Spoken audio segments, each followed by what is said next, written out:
So, good evening, everyone. Welcome to this presentation on the kinds of hypothesis and assumption in research. So, this discussion serves as a continuation of the report delivered by Miss Geraldine Burlat. So, for tonight, I will focus on my assigned topics. So, this concept are essential to the research process because it is all about hypothesis provide maghatag direction for the study, and while assumption is establish the foundation for how research is conducted and how findings are interpreted. So let's start. The first one is non-directional hypothesis. So non-directional hypothesis predicts a relationship or difference but does not specify the direction. Simply nga nagpredict siya with predicts a difference or a relationship without specifying the direction. Just like for this example, I have the title of the research here. The title is all about study habits and academic achievement of senior high school students. So this hypothesis nagpropose siya that the way student manage their study habits such as time management or consistency and learning strategies has a relationship with their level of academic achievements. So, however, it does not say whether good study habits lead to higher grades or poor study habits lead to lower grades. So, it only establishes that study habits and academic performance are connected in some meaningful way. So, we have another example. The title is all about the impact of social media usage on students' academic performance. So there is a significant relationship between social media usage and student academic performance. So, kana siyang hypothesis po, wa siya nag-predict whether social media usage improves or worsen academic performance. So, instead, it is nag-simply states lang siya nga that social media use is related to how student perform academically.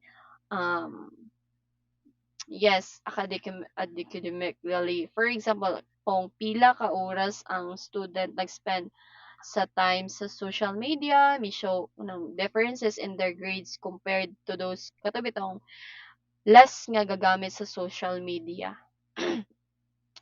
So both of this example are non-directional because kanang ginaavoid nila predicting the exact direction of the relationship, which is ang positive or negative. So this focus on the existence of kanang significant connection between the variables.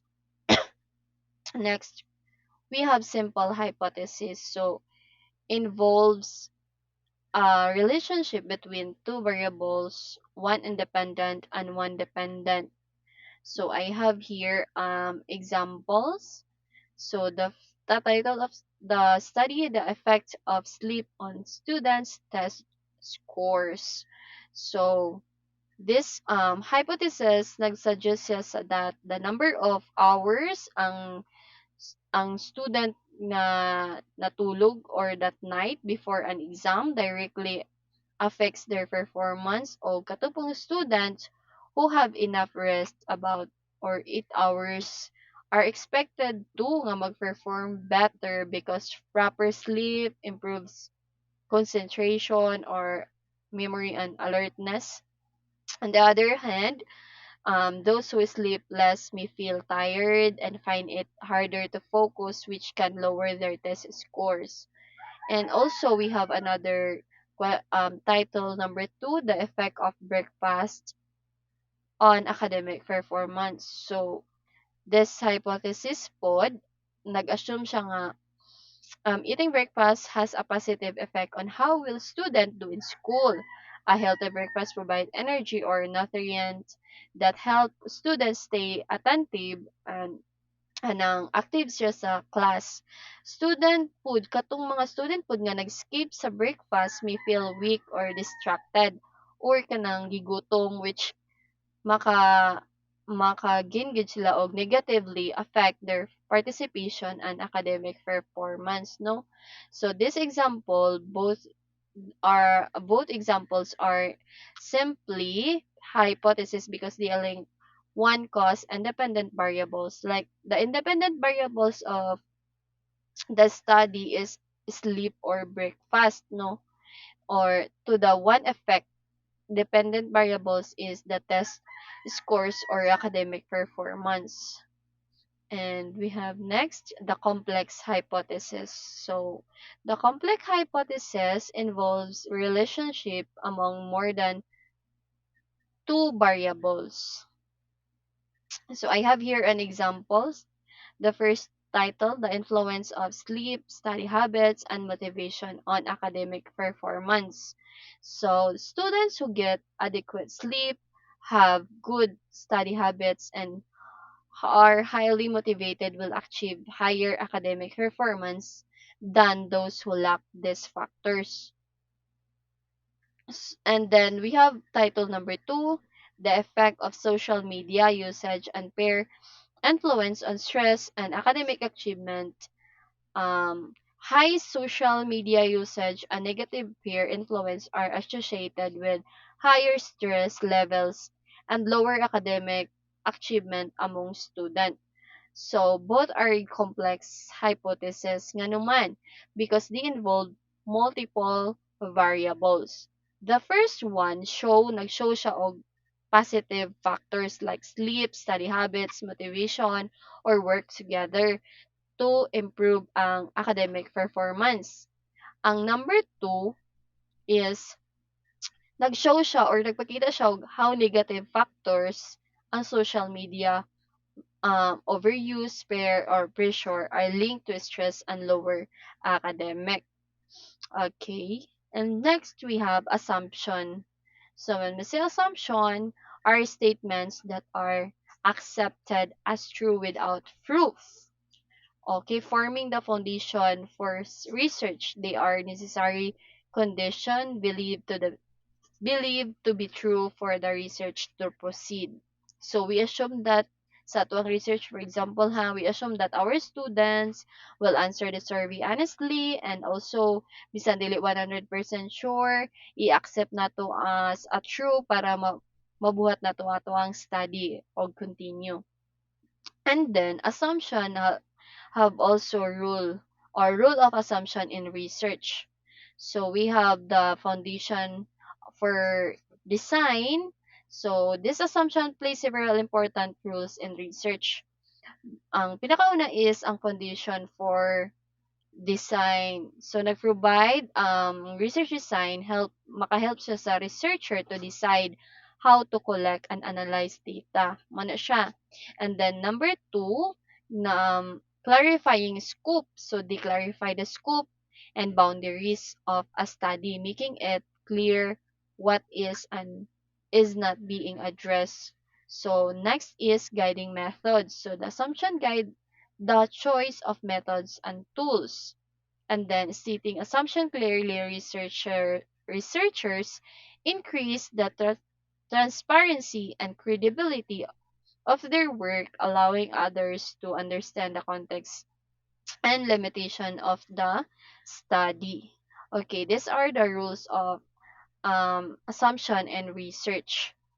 And we have here an example of assumption. Sorry for this wrong spellings examples po na error. So, some common examples of assumptions in research include believing the participant will answer survey questions honestly, that the instruments used to collect data are valid and reliable, and that the sample chosen for the study accurately represent the larger population. So these assumptions are critical because if they are not true, the result of the research may be affected.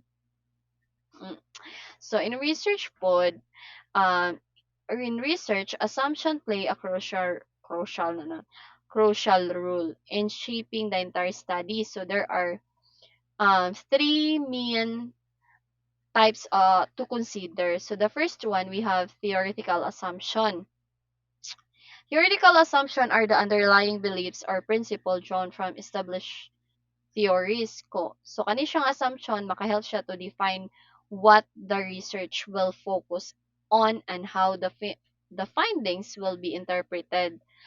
And also no, mo ni siya ang what we call dani theories or principle nga gikan sa mga existing theories para himuan at para mahimuan ay what I mean is makahelp sa ato ang guide kung asa ta mag-focus sa atong research para pod makabalo taon sa pag-interpret sa result. So next is methodological assumption. When we say methodological assumption, concern the suitability of the effectiveness of the research methods and procedures used to collect and analyze data. So when from the word methodological, method, unsa nga method imong gamiton para sa imong research, relate to the research methods or procedure sa imong ginapili nga methods para sa mga study. This includes beliefs about whether the selected tools and techniques are appropriate and effective for gathering and analyzing data. So, mo ni siya pod ang assumption nga mm, nag nagstorya or nagsasabi na kung unsa imong ginagamit nga research method dapat I mean ay tama at ana siya tawag ay effective pud siya. And then statistical assumption are the specific requirements that must be kanang ma-meet gid siya statistical tests para makaproduce og valid result. So this can include condition like data being normally distributed um or independence of observation. Each type is essential to ensure the research is credible and the results are trustworthy, no? Mo po ni siyang condition na dapat nato i-follow or sundin para para mahimong valid ang atong statistical test pag para dili siya what I mean is dili siya mamali ang results. So each of these types of assumption is essential nga naman because nag-support sila sa credibility of the research process ug nag-ensure that the results can be trusted. Recognizing and addressing this assumption, makatabang siya sa pag-strengthen the overall quality and reliability of any research study. And then, we have here a conclusion. A clear understanding of the kinds of hypotheses. So, no, in conclusion, understanding the different kinds of hypotheses, makatabang jud siya sa ato as a researchers formulate clear and testable prediction, while recognizing and stating assumption ensures that research is conducted transparently and results are interpreted appropriately. Both are essential for producing credible and meaningful research findings. So, muna siya ang conclusion. So, that's all for today. Thank you.